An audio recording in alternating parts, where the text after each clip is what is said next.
안녕하세요. 책소리입니다. 섹스피어 희곡 읽기 5대 희극 중 오늘은 마지막 도서인 한여름밤의 꿈을 읽어볼게요. 저는 열린책들 도서로 읽었어요. 한여름밤의 꿈은 읽어보지 않은 사람에게조차도 제목이 익숙한 섹스피어의 가장 인기 있는 희곡 중 하나지만 1840년 복원되기 전까지 한 세기가 훨씬 넘는 기간 동안 일부만 공연되거나 다양한 각색으로 공연되었다고 해요. 아마도 로미오와 줄리엣 직후인 1595년이나 1596년에 쓰였을 것으로 추정된다는 기록이 있네요. 줄거리부터 살펴볼게요. 지금으로부터 나흘 후에 아테네 공작 시시어스와 아마존 여왕 히폴리타의 결혼식이 있어요. 시시어스는 축제와 잔치 분위기로 아주 성대하게 결혼식을 치를 계획인데 시시어스의 궁전에 이지어스와 그의 딸 허미야 그리고 아테네 청년 두 사람 디미트리어스와 라이센더가 등장해요. 이지어스는 시시어스 공작에게 딸 허미야에 대한 간청을 하고자 하는데요. 이지어스는 디미트리어스에게 그의 딸 허미야와 결혼할 것을 승낙한 상태인데 라이센더가 허미야의 마음을 홀려버렸다는 거예요. 디미트리어스와 라이센더 두 청년은 허미야를 사랑했지만 허미야는 라이센더를 사랑하고 있는 거예요. 하여 이지어스는 간청을 해요. 딸아이는 제 소유이니 제 처분을 따르게 해달라는 그런 내용이었고 당시 아테네 법은 딸은 아비에게 밀랍에 새겨진 형상에 불과한 존재로 아비의 명을 따르지 않을 경우 아비는 딸을 죽일 수도 있었고 그리고 세상을 등지고 수녀가 되도록 결정을 할 수도 있는 그런 법이 있었어요.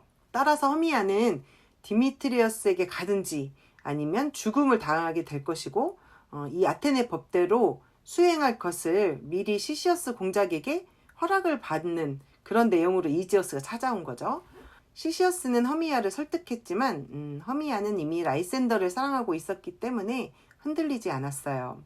라이센더의 계획으로 두 사람 라이센더와 허미야는 다음날 아테네 숲으로 도망쳐서 그곳에서 결혼을 하기로 했고 이 비밀을 헬레나에게 털어놨어요.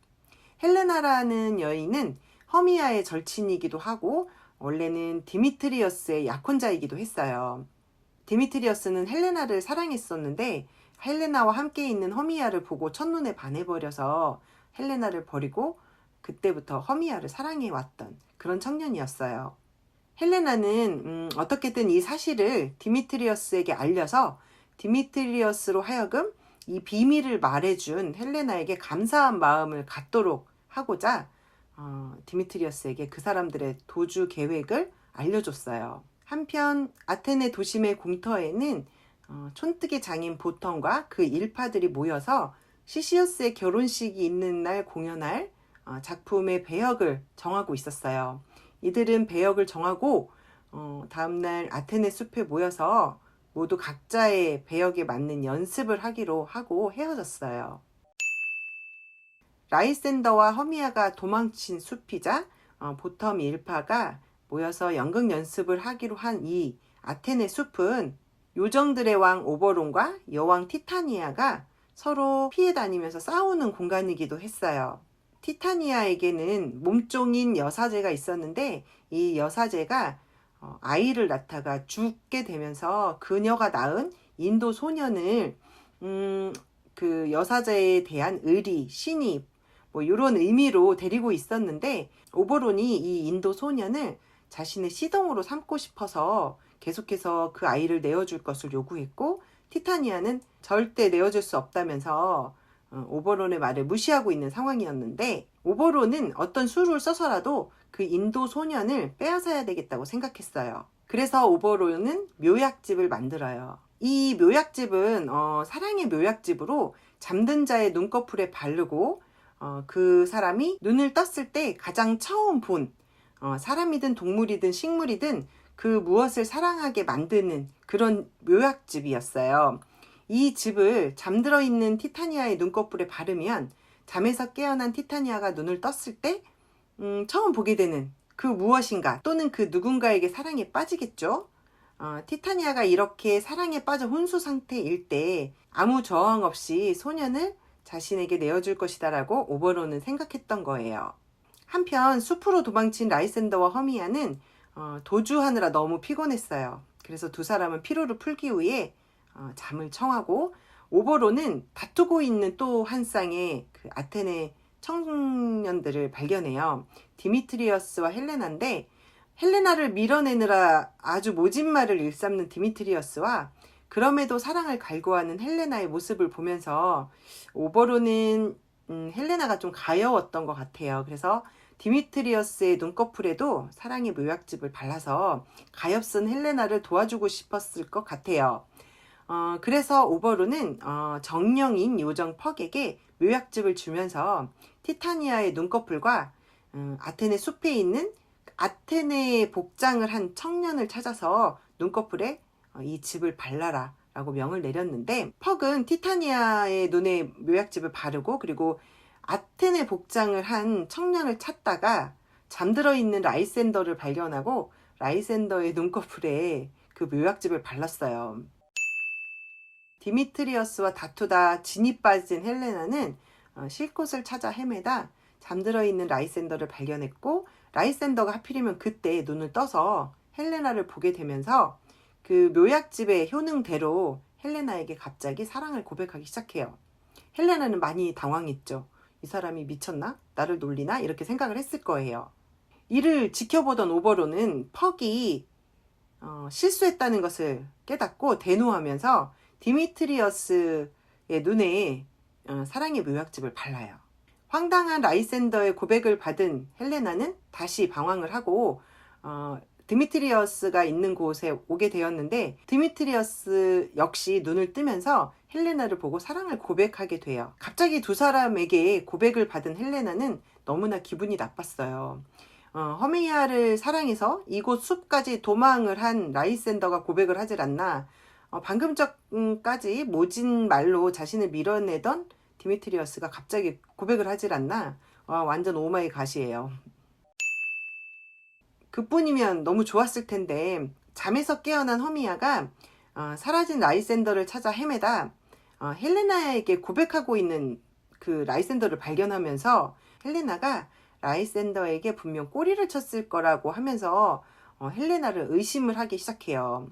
헬레나는 당황스러웠고, 모두가 짜고, 자신을 제외한 저 세 사람이 모두가 짜고 자신을 놀려먹고 있다고 생각을 하면서 기분이 너무 나빴어요. 묘약즙을 눈꺼풀에 바르게 되었던 티타니아는 어떻게 됐을까요? 아테네 숲에서 연극 연습을 하기로 하고 모였던 그 보텀 일파 중, 보텀은 당나귀 탈을 쓰고 연습을 하고 있었는데 때마침 잠에서 깨어난 티타니아가 그 보텀을 보고 반해버리게 되는 거예요.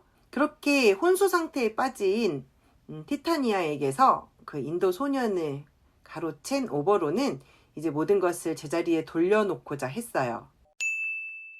갑자기 변해버린 라이센더를 보면서 슬픔에 빠져있던 허미야, 그리고 이제는 서로 헬레나를 차지하겠다면서 으르렁거리고 싸우고 있는 디미트리어스와 라이센더, 자신의 순수한 사랑을 비웃는다고 생각하는 헬레나, 이 네 명의 청춘은 너무나 티격태격 싸움질을 하다가 지쳐서 잠에 들었고, 오버론과 퍽은 티타니아를 비롯한 이 청년들에게 치료즙을 바르기로 했는데 디미트리어스에게만 치료즙을 바르지 않았어요. 시시어스의 결혼식이 있던 당일 새벽에 시시어스와 히폴리타 그리고 시종들과 이지어스 모두가 아테네 숲으로 사냥을 왔는데, 그곳에서 잠들어 있던 4명의 아테네 청년들을 발견하게 돼요.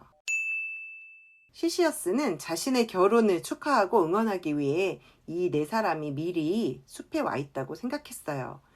눈을 뜬 4사람은 치료즙에 의해 본래의 사랑을 찾았지만 여전히 치료를 받지 못한 디미트리어스는 헬레나를 사랑하고 있었어요.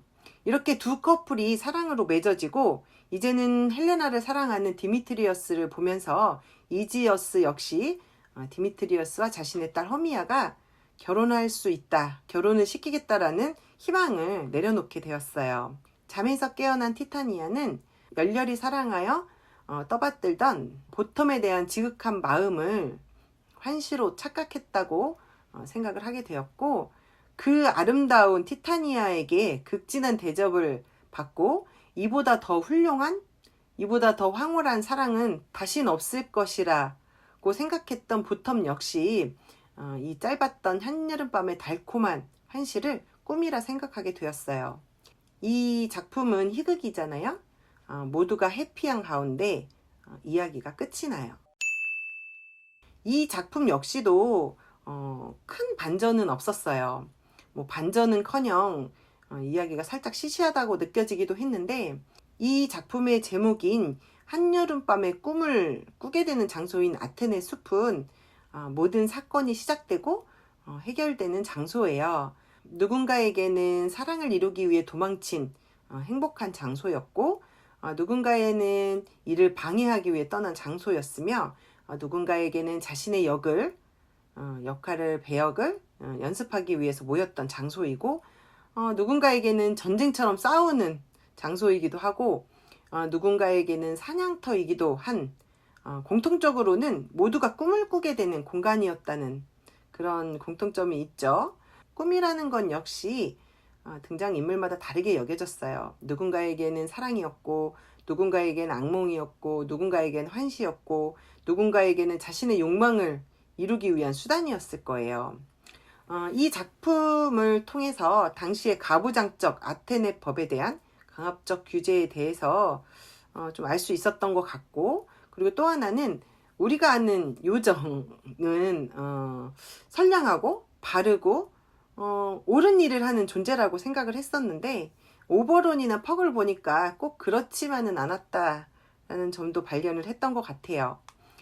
이렇게 한여름밤의 꿈을 마무리하고 5편의 희극을 모두 끝냈는데요. 대표 비희극은 아니지만 섹스피어의 다른 비극, 희극, 그리고 사극이 되게 많잖아요.